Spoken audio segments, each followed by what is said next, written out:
What's going on, brothers? I hope you're all having a blessed and fantastic day today.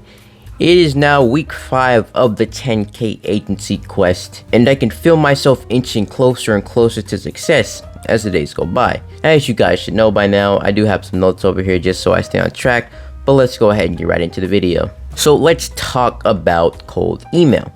Now, I've been running this cold email campaign for 5 weeks now, and from the data I've got back, I've determined that I'm probably going to have to switch my call to action. Before I talk about that, I'll probably throw up some screenshots of the data of how my campaigns have been doing so far, and you guys should see that, somewhere around the screen now.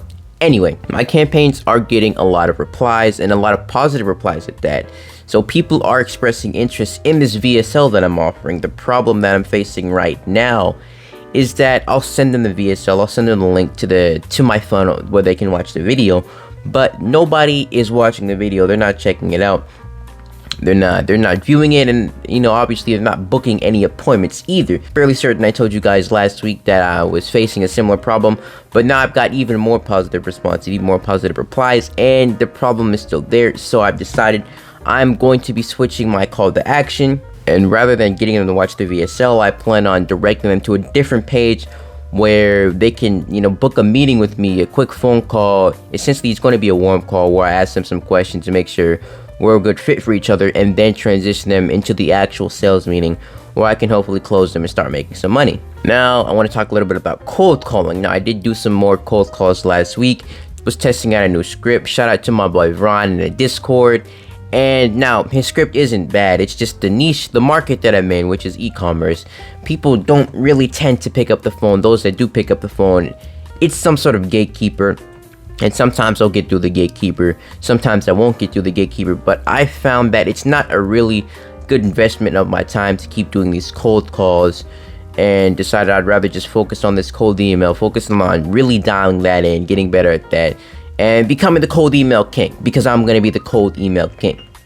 Anyway, I'm done with cold calls for the time being. I might come back to it in the future, but as for now, that's enough for me. Now, in a completely different area, content-wise, I actually did end up writing a newsletter, heavily inspired by Dan Cole. That'll be in the description if you guys are interested. And I also made a video about it. The topic was the 4-stage path that every entrepreneur has to go through to become successful. And I felt like it was a pretty good video, so y'all should definitely go and check that one out. In other news, I've been still sticking with short form content. There were a few days this week where I didn't have any ideas and I didn't make any shorts that morning. Entered a bit of a content slump, but we're back. We're ready to cook. We're ready to blow this up and start building a personal brand. Now let's talk a little bit about some of the lessons I learned over the past week. Everything I'm going to be saying here is stuff that I learned from Robert Kiyosaki's book, The Cash Flow Quadrant. It was a really good read. Rather, I listened to the audiobook, but anyway, it was a good read. I definitely recommend you guys check that out. It's really going to open your mind about business, about investments, and about how you should structure your finances and things of that nature. But anyway, let's talk about some of the things that I learned. For starters, I'm sure you guys might have heard this before, but becoming successful isn't about what you are, it's about who you are. Rather, if you want to become successful, it's not what you want to become, but who you want to become. You want to become the type of person who is successful, the type of person who has the skills, who has the know-how, who has the experience, who has the fearlessness and the tenacity to be successful in anything they put their mind to. When I first read that, I was reminded of this sort of rubber band theory. I'm not sure exactly what it's called, but let's just say the rubber band theory. Right, so you have this rubber band here, and on this end of the rubber band is your identity. Your identity is who you are. Now, most people, rather than changing that, they'll try and change what they are. So they might have a job, they might be in school, right? So they'll start stretching this end of the rubber band, what they are, and they'll keep pulling it. They get a new job, they get a raise, they graduate college, they get promoted, something of that nature, and they just pulling the rubber band out. They're pulling the rubber band out, right? And they're thinking in their minds they're becoming successful, but they haven't changed who they are, right? So they keep pulling this rubber band, and eventually it either breaks or it snaps back, bringing them right back to where they were before. And that's because they did not change who they were. They didn't change the type of person they were. They just kept adding on things, adding different things and changing what they were. So in order to be successful, you have to change your identity. You have to adapt the identity of somebody who's already successful in that field. Take me, for example. I want to be a successful agency owner. Well, what type of person is a successful agency owner? Well, that person, they're very diligent, they're hardworking, they're vision focused, they have a dream, they have a goal, and they're willing to do whatever it takes to get there. They have that ambition, they have that drive, and they're not going to stop at anything until they get it, right? And a successful agency owner is also somebody who's constantly learning. They're constantly learning new things, constantly talking to new people, gaining new insights, gaining new experiences, and they aren't afraid of failure. So if I want to be a successful agency owner, I have to adapt those traits.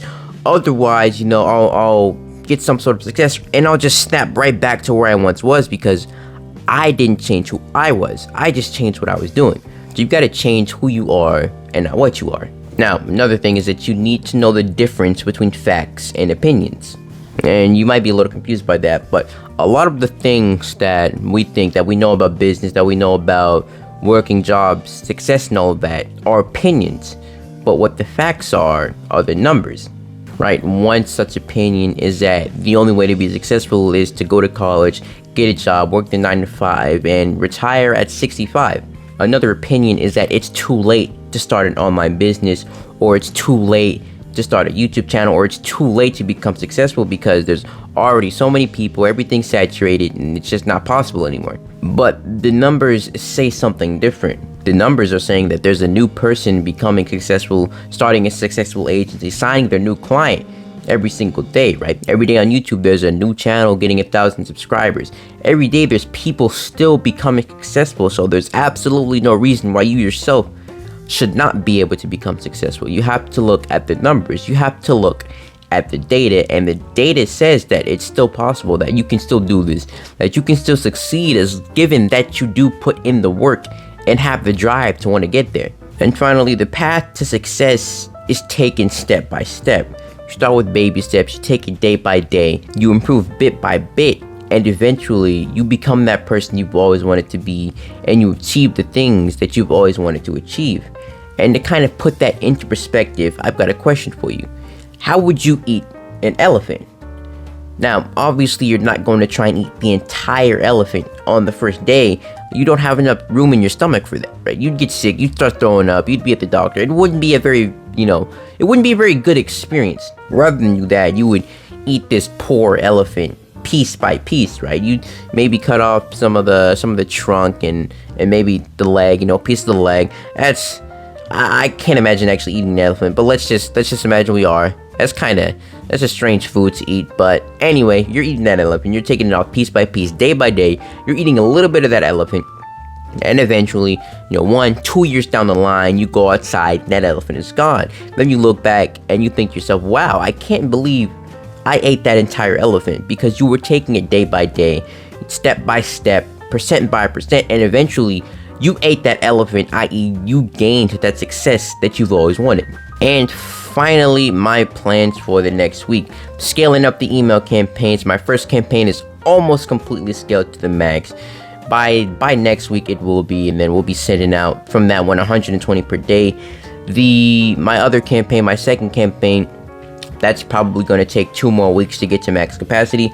But at most, I'm going to be able to send 240 emails per day. Really excited for that. Can't wait to scale those out completely. And as far as other email things are concerned, setting up that new funnel, I've already built the landing page for it. I'm going to start testing out a new call to action, different call to action, modify the script just a little bit. Hopefully I start seeing some changes. I can start booking some appointments so I can transition into the next problem that I'm probably going to face, which is sales. And other things, my mentor recommended me a new book to read, which is Business of the 21st Century by Robert Kiyosaki. If you guys noticed, I'm reading a lot of Robert Kiyosaki books, very influential guy, successful businessman and entrepreneur.